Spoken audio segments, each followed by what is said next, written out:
You came in for hypnosis. What was the problem you came in for? I think I was unsatisfied with some of the relationships that I had going on. I had some challenges in my relationships, and I wanted to kind of look at what my part was or look at what I could do different. And had you tried hypnosis before? No, something that always interested me, but I've never had hypnosis before. Okay, so you came in for that problem, and what happened during that hypnosis session?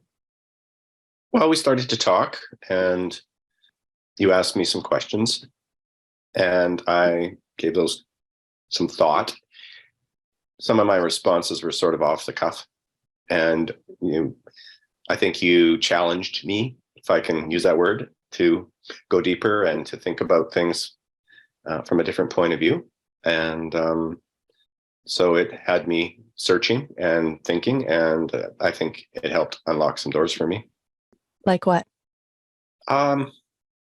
My main challenge, I think, was the relationship that I had with my father as a young person. And I think you helped me through your questions. You helped me look at it instead of from a child's point of view, and the assumptions and conclusions that I had drawn as a child were different. And you helped me look at it from a perspective of today and myself as a father, and being able to relate to my father in that situation rather than coming at it from my child's point of view.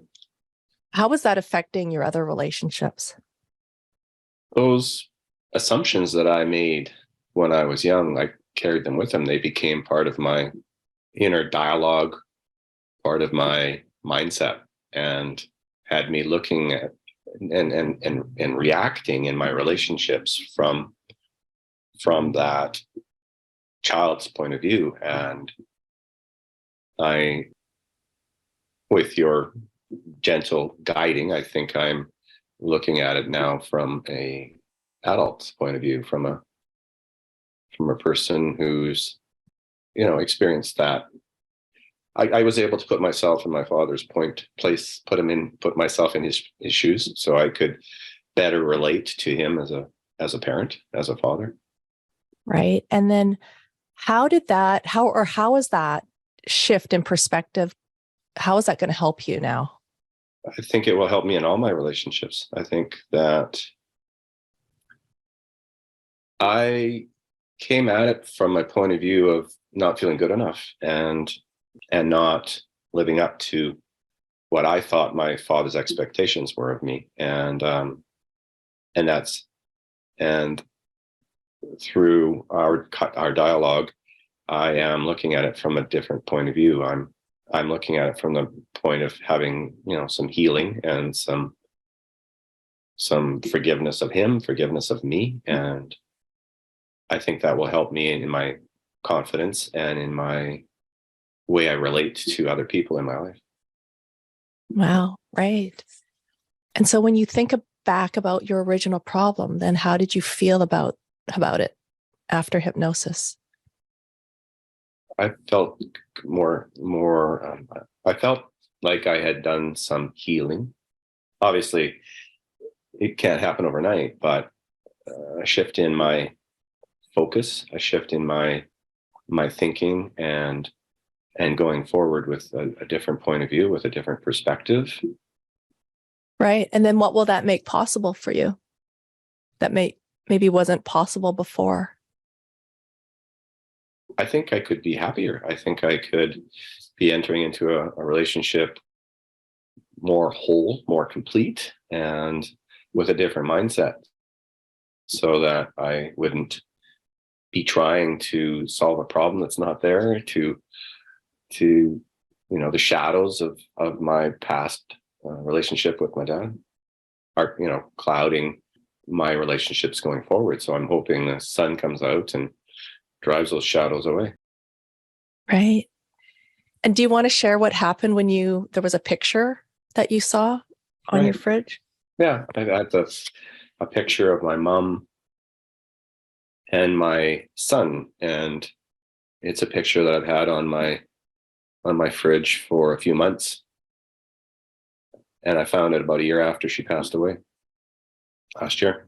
And when I would look at that picture before, I was kind of sad. I would see the picture and feel sadness. And for whatever reason, after we talked the next day, when I looked at my fridge, I didn't have that same sadness. I had a more of a peaceful feeling. And yeah.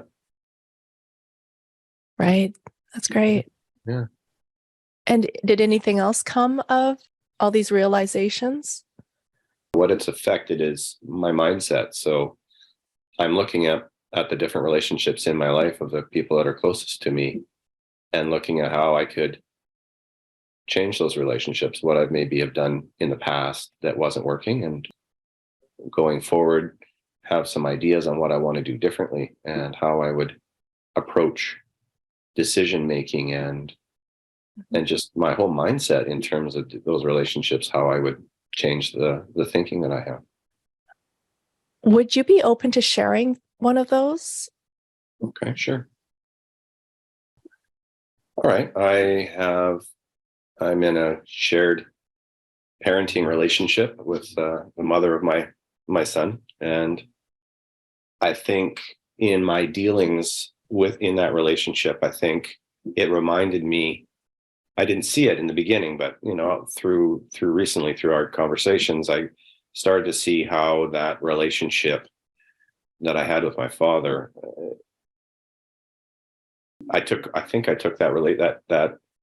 mindset and applied it to the relationships I had with my son's mother. And so I think I approached things from a point of view of not feeling good enough, not being good enough.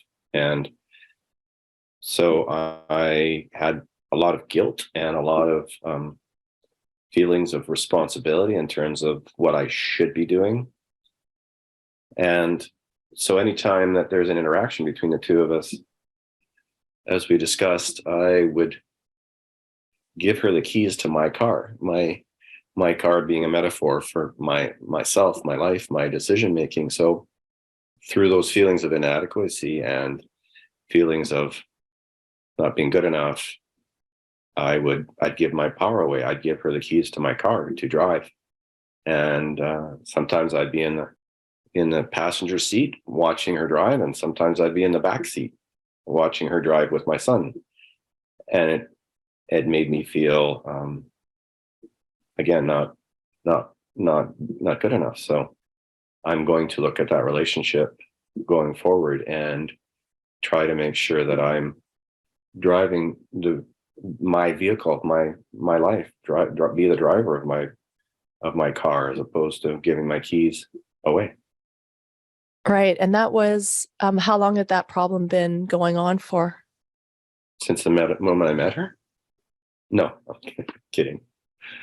Until we split, and when we split up, I think, and before that, I think that contributed, that mindset I had of not being good enough contributed to both us not ending up together, as well as caused me to have feelings of continued inadequacy, because I would give my keys, I'd give my power away, and then after, I would have feelings of regret and feelings of being, I wouldn't say ashamed, but potentially being ashamed that I just, the interactions, I wouldn't enjoy them and I would feel bad about them. And then what was the solution that you came up with in hypnosis for that? We talked about recognizing that in the very beginning, when any kind of a plan was being formed, that I would become more active in that plan, be more aware of what my needs were, and to make sure that my needs are being met in any plan that involves interaction between her and I and our son. Right. And then when you think about the problem that you had with your ex, how do you feel about that now?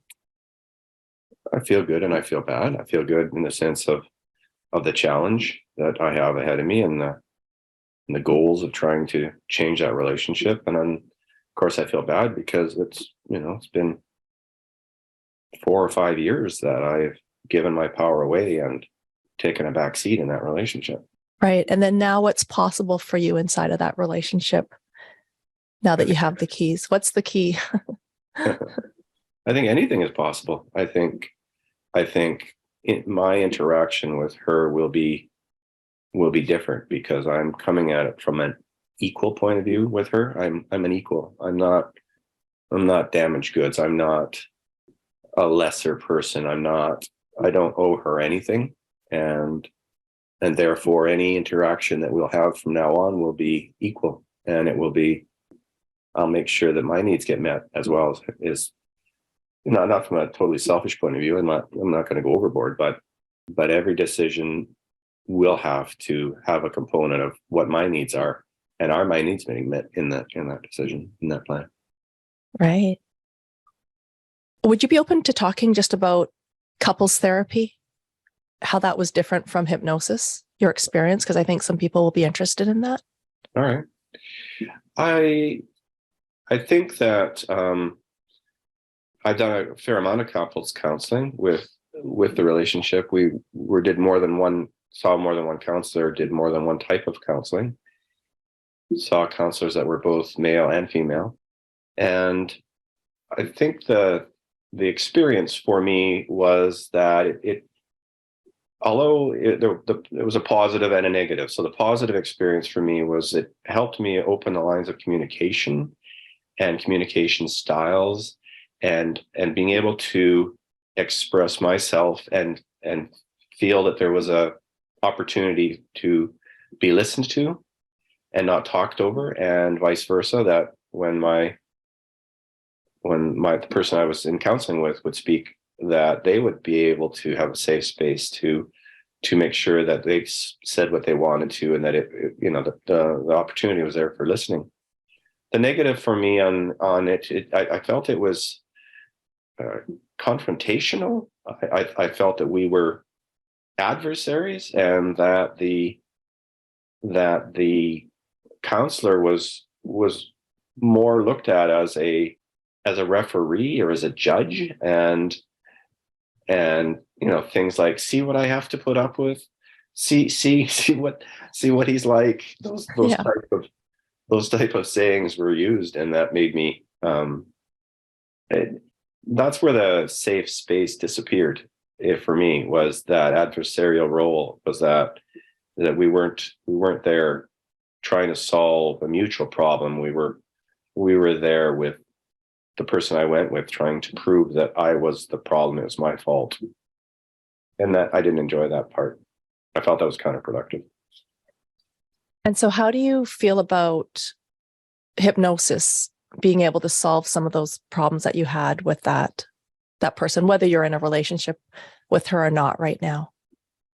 I felt that what you and I worked on together was open-ended. It was there was no limitations. There was more possibilities.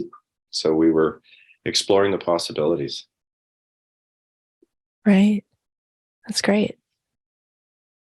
So how was your overall experience of hypnosis then? I was surprised. I have to say that I didn't really know what hypnosis was before. The only things I know of hypnosis are, of course, watching it on TV or in a movie or something, and the traditional, you're feeling sleepy. And so Yeah. I hadn't really known what to expect. So the hypnosis that you and I worked on together, but there wasn't a clear start to it, and there wasn't a clear end to it. I think I was surprised at how it went. Right. And then just to summarize what you got from that. I got a new perspective on my life and how I want to go forward and what I think I can do, bringing some lessons that I've learned through my life, and to try to apply them now. Great. And so anything else you want to say before you go? It's just that I wanted to thank you and appreciate what you did. Yeah, I think the key things to the experience for me were your patience, were your. I felt like we were on a journey together as opposed to, being on my own and whatnot. So I felt a sense of comfort and that there was care and concern that you were expressing. So I appreciated that and I valued that. Yeah, my pleasure.